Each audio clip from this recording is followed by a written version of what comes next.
Mae Asra yn bell iawn oddi wrthoch chi ar y ddeiar, bobl maint bychan.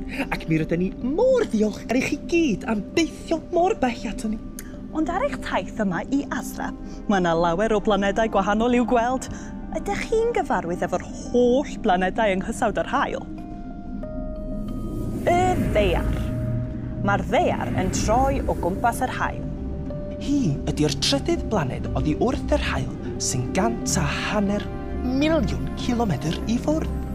Mae diwrnod ar y blaned yma yn cymeryd 24 awr. Mae'r ddeiar yn troi unwaith o gwmpas yr haul mewn blwyddyn. Mae gan y ddeiar un lleiad. Mae'r ddeiar yn gallu cynnal bywyd. Mae'r rhan fwyaf o'r ddeiar wedi cael ei orchuddio efo dŵr, sy'n wahanol i blanedau eraill. Mae'r blaned wedi cael ei wneud o greigiau cadarn.